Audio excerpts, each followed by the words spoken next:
Hi, I'm Philip Toussaint, and welcome to Eco Spotlight. Don't forget to like and subscribe to our channel. Also, check out our website for content for ecopreneurs. Today I have with me Robert MacArthur, the founder of Soli. Great to have you on the show, Robert. Nice to be here. Thank you. Thank you so much. Now, I'm curious to know exactly what inspired you to embark on your mission of entrepreneurship and environmental advocacy as well.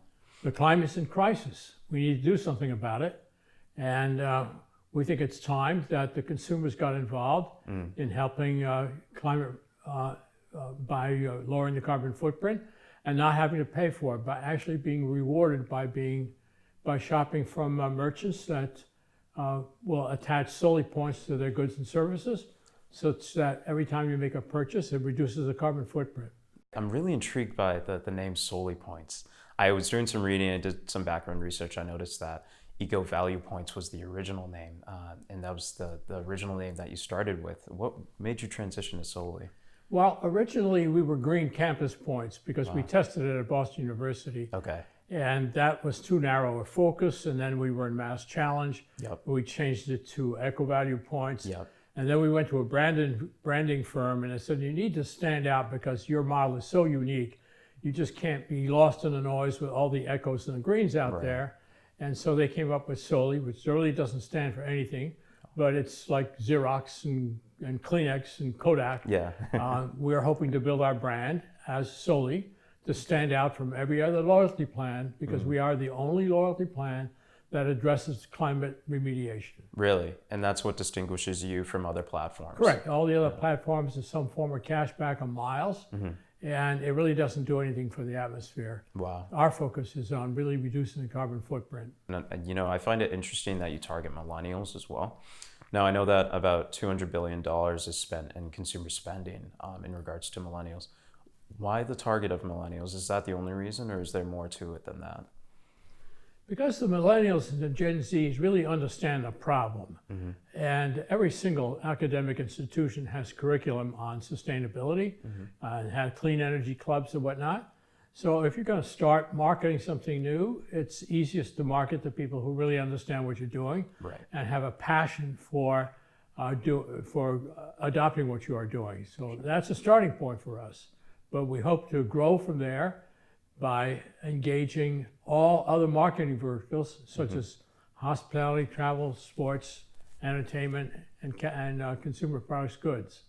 Now, I'm going to switch up gears a little bit. I was also kind of looking in the collaboration that you have in the cap and trade program with the RGGI, the Regional Greenhouse Gas Initiative. Now, I noticed that Soli purchases the carbon credits from there. How does that work exactly? I want to know the background behind that. Well, first of all, there are two fundamental types of carbon offsets. There's a voluntary market, and then there's a compliance market. The voluntary market are offsets that are derived. It's really hard to calculate how true they are and how beneficial they are, and it's really hard to substantiate that maybe an offset is only sold one time. We go to compliant offsets where they are sold in the RGGI markets, and every single offset has a number that has been issued by the utilities of various states, and we take those tons and we break the tons into 1,000 points by adding alphanumerics to the original ton number. So we can track the carbon all the way through the supply chain and make sure that they're completely legit, there's no duplication. Do you have to do that on a yearly basis, or? That is how the process works, and it is the process for which we have a very broad patent with 32 claims. Wow. So, and how exactly does Soli reduce the CO2 emissions? Because if you go into the cap and trade in the RGGI markets, there are basically offsets that are sold as permits to pollute. They're allowances to have fossil fuel power plants continue operating above desired standards. We enter those markets, we buy those tons, but instead of allowing them to be permits to pollute, we retire them. So every time somebody redeems a point or earns a point with us, it triggers the reduction of carbon. Our carbon is permanently retired. It never goes out in the market as a permit to pollute. And for every dollar that's spent, 2 pounds of carbon CO2 emissions is essentially taken out of the air. Correct. When it comes to the consumers and they're on your platform, they're purchasing through the merchants that you guys have, how does, that, because it's almost contradicting in a sense, if you think about it, how does purchasing through the platform and reducing the CO2 at the same time justify itself? Because if we don't have consumers that are shopping with our merchants, providing the financial resources to have us acquire the carbon in the first place, the system doesn't work.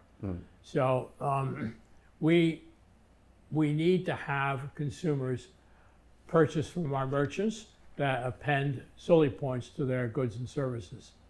And we do retire 2 pounds per retail dollar. We could change that metric, but that's the metric we're using now. Interestingly, with every $24 of consumer purchase, you basically retire 48 pounds of carbon. And we're off of planting trees, but it'll take a full-grown tree 30 years to get to that level. And at that stage, it reduces 48 pounds of carbon per year. We do it with $24 worth of purchase. So the impact is much greater with our system. Not against planting trees, but I'm for Right. impact. We create For sure. much more impact. Going back to the merchants, how do you bring them into the platform? And what's the kind of system that you guys have in place to acquire them? We appeal to merchants that have standard loyalty plans. You've heard of frequent flyer miles and all these other programs. There's no loyalty plan out there that has any kind of differentiation. They're either some form of cash back or miles. Okay. None has a social mission, and certainly none has a compelling social mission. So we provide that. The Soli point is basically a form of universal carbon currency that can be adopted by any enterprise that has a loyalty plan or those who don't have a loyalty plan and wish to do it. So our system can be bolted onto an existing plan or can be adopted as a new loyalty plan. Can you give me some examples of some of the merchants that you guys have on board right now? Right now, we're working with a lot of local merchants Okay. that you can take a look at. You can go online. You can download our app. And if you register your credit card, any credit card or debit card, only once with us, then whenever you use that credit card in shopping with any of the merchants that we have online, Right. then you reduce the carbon footprint. We also have an affiliate program, so you can shop with us from over 300 affiliates. Okay. And every time you shop, you reduce the carbon footprint. Oh, wow. And you accumulate those points, and if you accumulate a sufficient number of points, you can redeem them from significant rewards. So there's no limit as to the amount of carbon emissions that can be taken out of the air. It's almost limitless. It is limitless. When you think about it, this is the only plan that really reduces the carbon footprint tied to the retail dollars. So you look at a total number of retail dollars, you realize what kind of an impact could be created. You look at a major brand, it's doing billions of dollars. And if they put Soli points on everything they sell, that'll create huge impact. Now, have you thought about bringing on sustainable merchants, eco-friendly kind of merchants that are doing environmental work as well?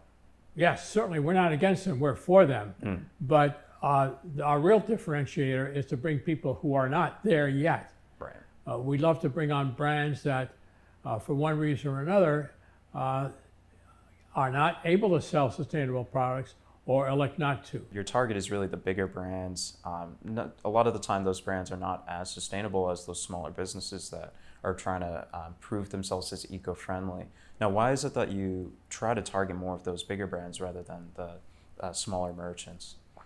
Because they have a bigger problem. You may be producing some sort of a product or have some sort of a service that inherently is not green, and you really can't make it as sustainable as you like.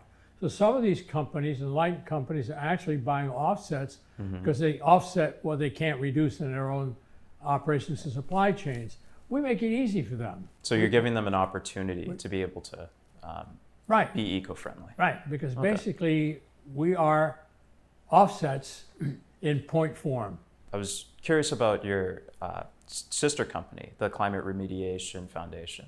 I noticed that you guys partnered with them and you work hand in hand with them. How does that relationship work, and how are you guys working together? Climate Remediation Foundation is an independent charity, and it receives funds from Soli as part of the Soli operations. It'll also receive all the benefits of Soli points that consumers do not redeem.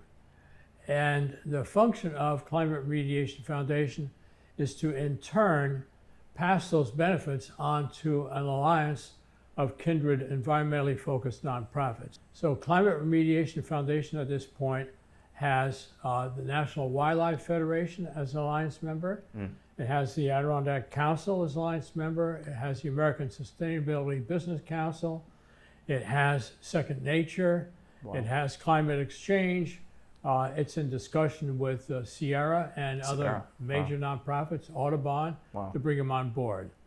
This has benefits for Soli as well, because we get the echo value of being associated with really great nonprofits. The other thing is that it allows Climate Remediation Foundation to distribute points to its alliance members free, so that Climate Remediation Foundation could donate a whole bunch of points to National Wildlife Federation for National Wildlife Federation to use in marketing its merchandise or for membership drives. Now, kind of just more of a general question for you. I just want to see how you gauge this. What is your take on consumerism?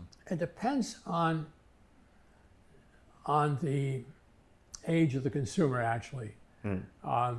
We find that the millennials and the Gen Zs are really extremely concerned about the environment.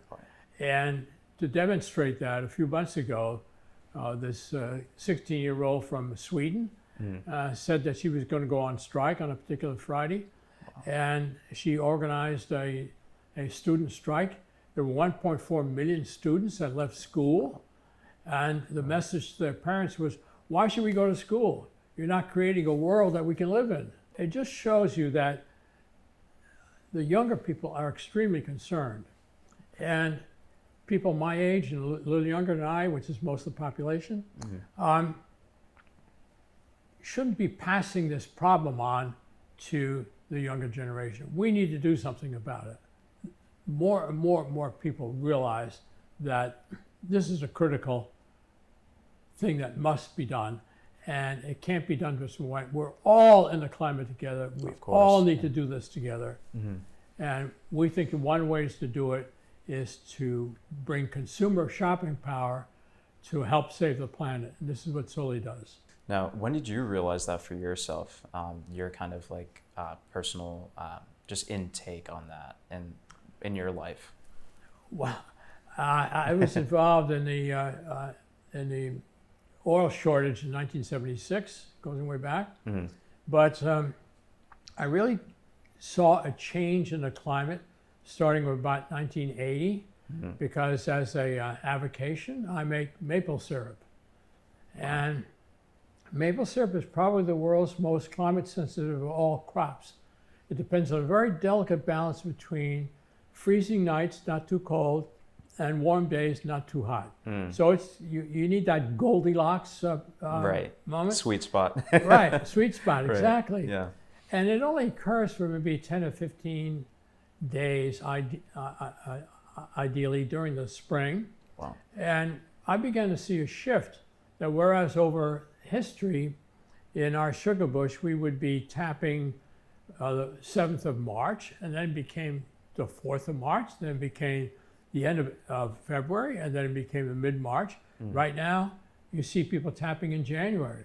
So definitely something was going on. Wow. And I began to do a deep dive into the climate, looking at these things to realize, yes, I'm not a climate denier. And if you want maple syrup, you can't be climate denier. Yeah, for sure. And that sounds really sweet to me. Exactly. For sure. Love it, love it.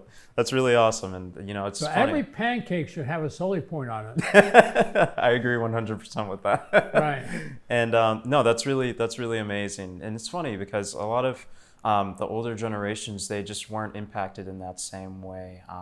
And a lot of just the people and individuals that went through, just life in general, and they didn't see the environment in the world, and they didn't consider it the same way that you have. Do you have maybe an intake on why that is?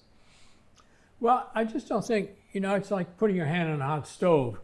There are some people that are determined to put their hand on a hot stove even though you tell them it's hot. And some others believe you. So I think what's happening with a good part of the people is they're suddenly beginning to realize, hey, we put our hand on the hot stove. It is hot. Right. And there's a difference between weather and climate. So you get, weather is day to day, month to month, maybe season to season. But climate is overall, and it is shifting. And we're beginning to see the impact of that shift now. Right. So I think more and more people are on board with it. Do you believe that individuals as a whole should be more eco-conscious about the way they go through their lifestyles every day? They should. But we're leading a life where emitting emissions is part of it. We just can't get out of it. We just need to control it better. And we need to get rid of fossil fuels because that is a very onerous means of creating energy and heating houses and illumination. We need to get rid of that. We don't really need it. We have the technology, we have the methods to do it otherwise. We have to make that shift. How do you think Soli promotes that sustainable living, and if so, how? We're really not in the business of promoting the sustainable living. We're in the business of carbon remediation. We're in the business of saying, okay, here's a cap and trade system that is designed to allow utilities to continue to pollute, and we're going to break that system. We're going to go into that system, and we're going to buy those allowances. We're going to buy those things. We're going to take them off the market so they're no longer available as permits to pollute. We have other ways of getting carbon too. If you look at agriculture, it's a huge leading producer of carbon dioxide and greenhouse gases. Oh, definitely. And there are certain agricultural practices, in fact, making maple syrup is one, that really absorbs carbon. They sequester carbon. So you look at coffee plantations, for instance, and those practices really sequester carbon. The problem is that a lot of these coffee plantations are run by indigenous people who really don't have a lot of money. And in many cases, they find it of necessity to give up their practices. And that's not good for the environment. So we go into those plantations and we measure the amount of greenhouse gases that they absorb in their natural process of cultivating their crops. We pay them to continue those practices. And we measure the amount of carbon that is absorbed by those practices. And that becomes the basis of our offsets. So we can get offsets in cap and trade markets. We can get offsets from sequestration that comes from agricultural crops. So it's not just limited to the RGGI and all those things? It's not limited to the RGGI at all. This gives us the ability to go to market points that may resonate particularly well with people who have an interest in preserving coffee plantations in the Gorilla Highlands, for instance. What's your affiliation with that exactly? We work with a company called Planet Alpha that actually has the instrumentation and the methods to measure all the greenhouse gases. Going back to the topic of consumerism, I want to see what your take is on how that affects entrepreneurship, how we can be entrepreneurs, yet at the same time promote a sustainable environment. A lot of new initiatives come from entrepreneurs. Major companies are pretty well entrenched, and they often face a situation where something new is going to disrupt something they have already, and that may not work for them. So at the entrepreneurial level, you're really not worried about that. You got something new, you're looking for a new market, and so this is a perfect arena for us because Soli is a disruptive system. And That has a challenge for us because we're marketing to companies that are pretty well entrenched. And for us to get some traction, we're networking with higher educational institutions to begin with. Yep. Because they are all on board with sustainability.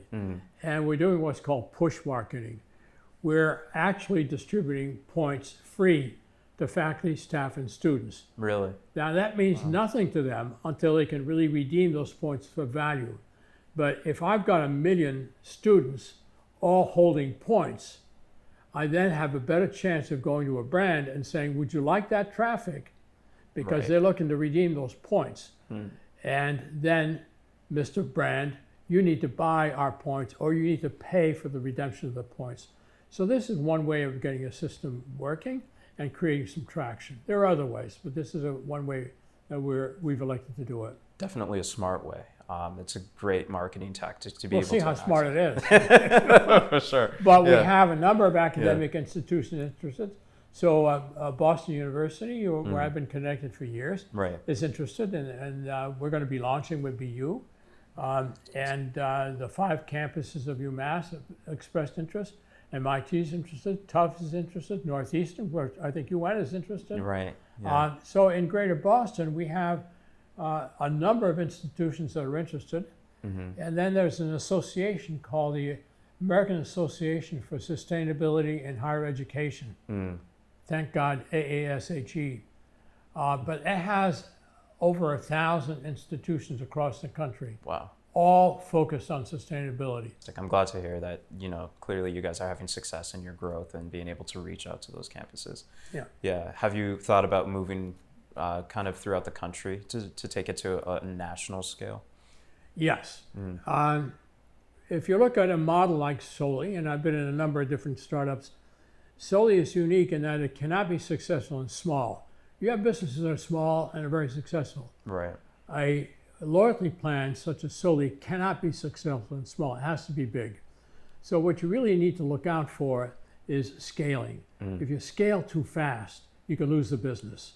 My other question to you before we kind of wrap up is, what does ecopreneurship mean to you?